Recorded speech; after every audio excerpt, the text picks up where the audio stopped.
자전거를 처음 배우는 사람이 있습니다. 처음에는 타다가 넘어지고 누가 잡아주지 않으면 불안하지만 타는 방법을 터득하게 되면 수많은 자전거 종류를 특별히 배우지 않아도 능숙하게 탈 수 있게 됩니다. 오늘 알려드리는 것만 숙지하시면 어떠한 매매 기법도 자유자재로 활용하실 수 있는 주식 투자자가 될 것이라 확신합니다. 제가 그랬으니까요. 지난 1년간 주식 투자에 실패한 지인의 손실 계좌를 보여드렸고 그 원인과 제가 극복한 방법 그대로 말씀드리고 있습니다. 지난 시간에는 주식 투자에 실패하는 첫 번째 이유인 멘탈에 대해서 심도 있게 다뤄봤는데요. 오늘은 나머지 두 가지 이유에 대해서 알아보도록 하겠습니다. 무수히 많은 실패에도 오뚜기처럼 일어선 저의 노하우를 꼭 여러분과 함께 나눠서 저희 구독자분들은 저처럼 힘든 시기를 겪지 않았으면 하는 바람입니다. 주식 투자에 실패하는 두 번째 이유는 바로 정체성입니다. 다시 계좌를 보시면요. 손실금이 문제가 아니라 오른쪽에 세금 부분입니다. 손실금이 마이너스 6천만 원대인데요. 수수료는 별로 나오지 않았지만 1년간 세금만 3천만 원을 냈습니다. 그래서 제가 물어봤어요. 스캘핑을 한 거냐고요. 그랬더니 1%라도 수익이 나면 매도했던 경우가 많고 일부 종목들은 마이너스 30%, 마이너스 40%에서 손절한 것들도 있다고 하네요. 자, 여러분, 그렇다면 이분은 스캘퍼인가요? 단타쟁이인가요? 스윙 투자자인가요? 아니면 그냥 단기 투자자라고 통칭을 하면 될까요? 여기서 중요한 개념이 나옵니다. 바로 정체성입니다. 실제 주식으로 큰 돈을 벌었던 주변 고수분들의 스토리를 보면 초단타부터 중장기 투자까지 다양합니다. 하지만 어떤 주식 고수도 절대 투자 스타일을 혼합하진 않아요. 스캘퍼라면 그에 특화된 무기를 갈고 닦아서 빠른 손놀림과 판단력으로 빠르면 몇 초, 늦어도 1, 2분 안에는 매매가 마무리됩니다. 그리고 데이 트레이딩 하시는 분들은 리스크 관리를 위해 절대 오버나잇을 하지 않는다는 원칙을 가지고 있으며 스캘퍼들이 쌓여있는 매물대를 돌파할 때 매수 주문을 넣는 타이밍을 오히려 매도 시점으로 활용하기도 하고요. 종가 베팅 고수분들은 아침에는 데이 트레이더들의 매수세가 적극적으로 유입이 되면서 주가에 거품이 끼니 장 마감 무렵 단타쟁이들이 손절하면서 실망 매물을 내놓을 때 오히려 싸게 사서 다음날 아침에 판다는 원칙을 가지고 있습니다. 이렇게 보니까 서로 얽혀 있다는 것을 알 수 있죠.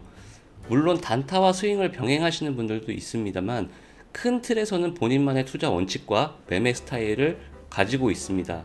그리고 그것을 수없이 공부하고 연습해서 본인의 것으로 만들었기 때문에 수익을 낼 수가 있었던 것이죠. 여러분도 본인의 상황을 먼저 인지하는 것이 중요합니다. 직장인이시거나 장중에 본업 때문에 주시하기가 힘들다면 당연히 단타는 어렵겠고요. 시간이 많아서 단타를 하고는 싶은데 본인의 성격에 맞지 않는다거나 빠른 대응이 어려우신 분들은 당연히 스윙 전략을 구사해야 합니다. 주식을 꾸준히 모아가는 스타일이 편하시다면 중장기 투자에 적합하다고 볼 수 있겠고요. 이처럼 본인의 상황과 투자 성향 그리고 성격에 따라서 본인만의 투자 정체성을 먼저 확립해야 합니다. 정체성이 확립이 되면 본인 투자 스타일에 맞는 매매 기법은 쉽게 찾을 수 있습니다.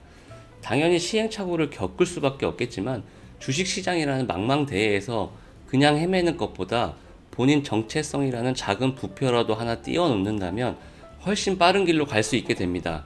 그래야 본인도 본인만의 투자 분야에서 자칭 고수 반열에 오를 수 있게 되는 것이죠.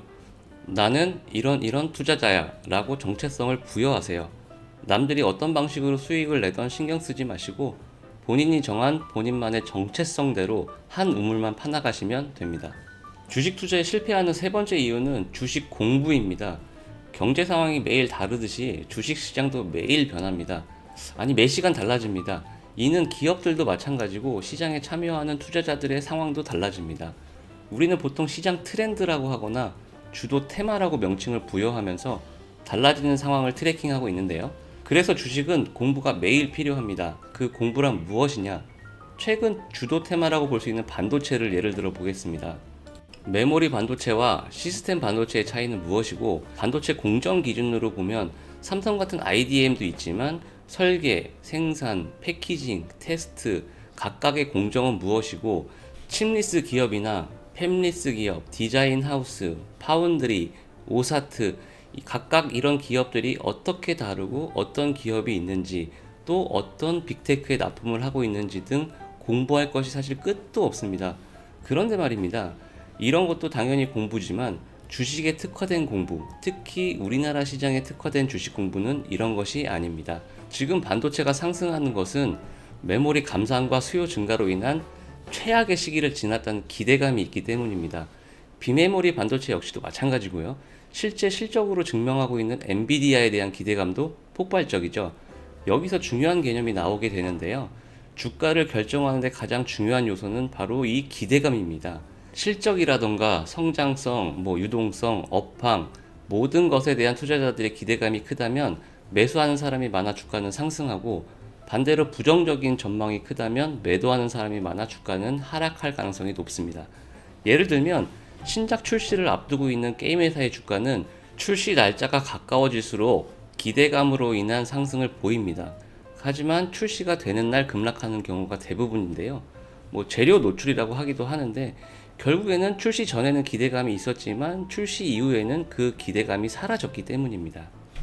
그 기대감을 어떻게 공부와 연결시킬 수 있을까요? 바로 주식은 반복이라는 개념에서 옵니다. 과거에 급등했던 종목이 상승했던 이유를 공부하는 것입니다. 지난 금요일 급등한 피델릭스를 예를 들어볼게요. 중국 반도체 회사들을 고객사로 두고 있는 피델릭스는 최대 주주도 중국 반도체 회사죠.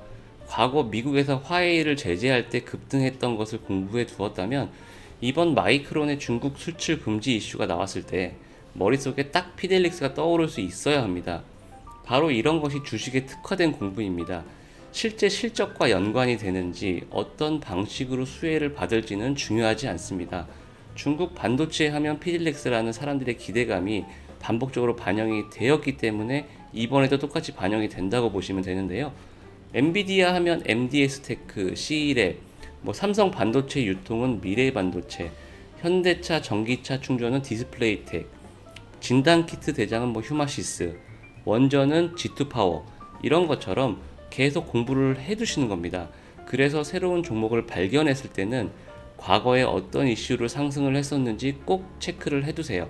반복적으로 공부를 하다 보면 여러분은 주식 전문가 수준 이상의 시야와 판단력을 가지실 수 있을 것입니다. 특히 AI처럼 과거에는 없다가 새롭게 생겨난 이슈는 이 기대감을 폭발시킬 수 있기 때문에 더더욱 주목을 하셔야 합니다. 오늘은 지난 영상에 이어서 주식 투자에 실패하는 이유들에 대해서 알려드렸습니다. 이 세 가지만 체득이 되시면 여러분은 어떠한 매매 기법도 본인 스타일에 맞게 잘 활용하실 수 있을 것입니다. 저는 확신합니다. 오늘도 영상 끝까지 시청해 주셔서 감사드리고, 궁금하신 점은 언제든지 댓글 남겨주시면 제가 꼭 답변 드리겠습니다. 항상 성투하세요. 응원합니다.